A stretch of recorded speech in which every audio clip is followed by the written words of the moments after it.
Agora você ouve uma palavra de vida com o pastor Érico Rodolfo Bussinger.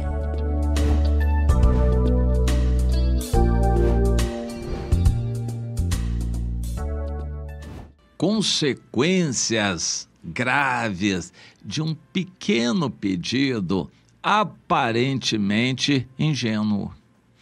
Vamos lembrar dessa história acontecida com Salomão. Foi uma das primeiras manifestações da sabedoria de Deus na vida de Salomão. Recordando, ele começou a reinar adolescente ainda, entre 12 e 16 anos de idade. O pai ainda estava vivo. Algum tempo depois o pai morreu, e esse episódio aconteceu quando o pai já tinha morrido e Salomão estava sozinho no trono. 1 Reis, no capítulo 2. Inicialmente, o Adonias, irmão mais velho, imagina, Salomão, adolescente, 12 a 16 anos. O Adonias já devia ter 40 para 50 anos de idade e se sentia, como filho mais velho, no direito de assumir o reino no lugar do pai. Começou a fazer manobras políticas, conchavos e conversas com os principais, as autoridades, os parentes, para angariar apoio para ele. E conseguiu, inclusive do Joabe, do Abiatar, sacerdote, mas ele agiu por ele. É normal entendermos isto. Inclusive o próprio Davi, o pai, a Bíblia diz que o pai via aquilo e não repreendia o filho, como já tinha acontecido anteriormente com o Absalão, que fez a mesma coisa. Davi via, acompanhava, mas não repreendia o filho. Achava lícito ele pleitear aquilo. E Davi morreu. O Adonias se sentiu mais seguro ainda na pretensão de ter o reino. Política é assim. Pessoas se acham em condições de ocupar cargos e se lançam, se candidatam e buscando apoio para serem eleitos para aquele cargo. Depois que elas são eleitas, essas pessoas visam o poder maior ainda. E isso é a política, a luta pelo poder. Isso é a realidade, uma definição que eu criei, não vi em lugar nenhum. Política é a luta pelo poder. As pessoas querem o poder. O que o Adonias fez, e o Absalão anteriormente já tinha feito também. O Adonias se lançou, mas Deus agiu e aquela pretensão do Adonias foi abortada no momento certo. Se ele tivesse mais 1, 2, 3 dias, talvez ele tivesse feito um estrago maior. Porém, o profeta Natã foi alertado, ele que criou o Salomão, educou, ensinou. Ele chamou a Batseba e disse: Batseba, você é esposa de Salomão, de Davi, você é esposa de Davi. O Salomão é importante, o Salomão é seu filho, então vá falar com o rei Davi, que ele prometeu, ele recebeu de Deus essa revelação e ele prometeu que o Salomão seria o rei. Eu também vou fazer a minha parte, vou falar com ele. Então, programaram, falaram um após outro, Davi se convenceu, se lembrou da profecia de Deus e agiu no que lhe cabia para colocar o Salomão no trono e fez com que todo o povo ficasse sabendo que o Salomão era o indicado por ele, Davi, para ser rei no seu lugar. Davi estava talvez deixando para mais tarde, esperando Salomão crescer mais, mas como o assunto foi precipitado pelo Adonias, então Davi viu que era aquela hora e mandou imediatamente que proclamassem o Salomão rei.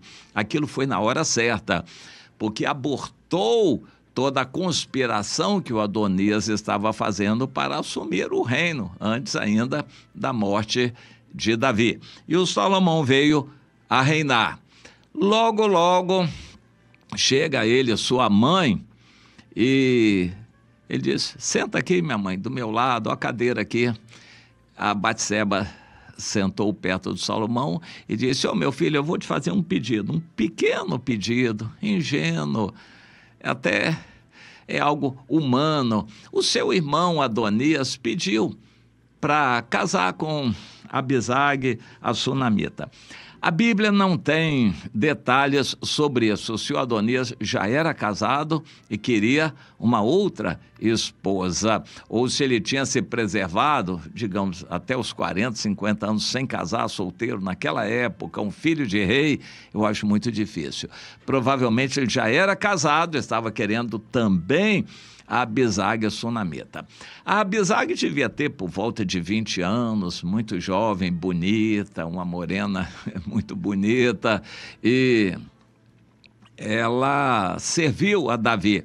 Foi encontrada para cuidar de Davi, fazer carinho nele, deitar com ele, e ela serviu aparentemente muito bem a Davi. Davi se sentiu feliz tendo a Abisag, sunamita, ao lado dele até a morte. Bem, a Abisag era bonita, era solteira, era virgem, e quem se casasse com ela estaria muito bem servido, certamente. Mas a Batseba achou que aquilo era normal e foi pedir a Salomão. O sangue de Salomão ferveu. Salomão entendeu a situação. A Abisag é uma jovem, virgem, bonita, mas ela tem segredos demais da vida de Davi. Ela conviveu os últimos anos com Davi. Ela sabia tudo que Davi tinha falado nos últimos anos. Ela sabia de todas as pessoas com quem Davi tinha conversado nos últimos anos. Ela era um poço de informações e era perigosa uma pessoa dessas. Quem tem informação acaba sendo uma pessoa perigosa. Informação é poder. E a Abisag, sunamita, tinha muita informação. Salomão já estava mordido com a conspiração. O Adonias tinha sido apoiado pelo Abiatar, sacerdote, pelo Joabe, comandante do exército, e por muitos outros príncipes e autoridades do povo. Na cabeça de Salomão, ele era um jovem, indeciso, e havia gente muito mais velha, muito mais experiente, unida para tirá-lo dali. E se ele concordasse com a pretensão do Adonias de se casar com Abisag, Abisag passaria um monte de segredos para aquela turma, e ele viu uma conspiração. Não sabemos se aquela conspiração de fato houve, nem vamos saber aqui na Terra. O que a Bíblia mostra é que o Salomão entendeu e agiu. O Salomão não esperou, não fez uma averiguação, uma sindicância, não chamou cada um deles para perguntar. Salomão entendeu que havia uma conspiração que queria se fortalecer com as informações que a Abisag, sunamita, tinha da parte de Davi. E ele não aceitou aquilo.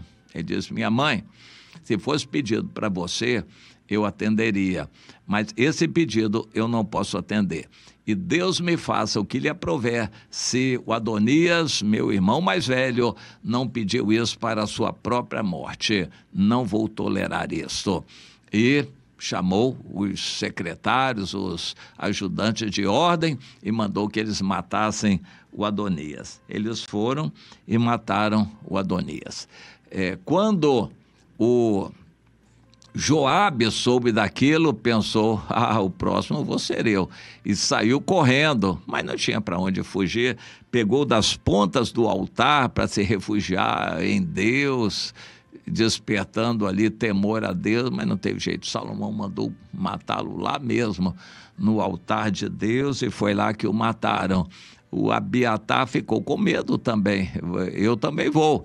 Mas Salomão disse, você não, você vai ser expulso para sua casa, lá para as suas terras, e nunca mais apareça por aqui. Você é um sacerdote, eu vou respeitar a vida de um sacerdote, não vou tirar a vida de um sacerdote de Deus, mas também não vou querer perto de mim. Saia para longe, vá lá para o meio do mato, para suas terras, e fique lá até a sua morte. E teve mais um, o Simei, que também não estava nessa conspiração, mas ele era uma pessoa maligna, que tinha amaldiçoado Davi. Então, Salomão deu uma oportunidade e disse: não saia da sua casa.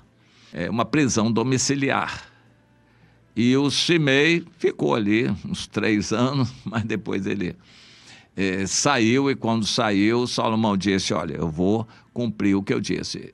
A ordem era que você ficasse na sua casa. Você saiu, desobedeceu, agora vai morrer, e morreu também. Quando essas notícias se espalharam pelo país, o povo todo teve um medo tremendo de Salomão. E viram que a sabedoria de Deus estava com ele, e o poder de Deus também. Todos tiveram medo de Salomão, o reino se firmou nas suas mãos, e até o fim, mesmo fazendo bobagens, Salomão fazendo muita bobagem, mesmo assim ninguém ousou tirá-lo do poder do trono. Ele reinou até a sua morte por 40 anos. E Deus também não condenou o Salomão por aquilo. Interessante. Um rei tem essa autoridade. Ele discerniu, entendeu, mandou matar. Mas tem um mandamento que diz: não matarás. Porém, o rei tem a espada da justiça e mata, e Deus não condenou por causa daquilo. O reino se firmou. O preço do reino se firmar foi esse. Davi pagou um preço mais alto. Teve que matar muita gente dos países vizinhos, em guerras várias, para poder estabelecer o reino. Davi, o Salomão, pagou um preço aparentemente mais baixo. Teve que tomar providência com essas 4 pessoas, e o reino teve paz, se firmou. Deus nunca o condenou por isso, e até o fim da sua vida ele reinou em paz. Vamos entender algumas lições que Deus quer nos dar. Nós precisamos limpar a área. Não dá para a gente conviver no meio do perigo, conviver com coisas erradas e gente conspirando. Não, vamos definir claramente as coisas. Uma igreja tem que ter paz, a liderança tem que ter liberdade de agir, e os irmãos reconhecerem a autoridade de Deus no líder ou nos líderes. Não pode haver disputa, facção, partido na igreja, e pessoas querendo tirar o líder e disputando o lugar. Isso não pode haver na igreja. Há que se tomar uma providência para que a igreja esteja em paz e possa fazer o seu trabalho. Senão, a igreja vai estar imersa numa luta continuada pelo poder, a disputa pelos cargos, e isso anula totalmente o testemunho da igreja. Nós precisamos, no reino de Deus, de paz, para que possa haver progresso. Entenda isso, meu irmão, e faça a sua parte nesse processo todo.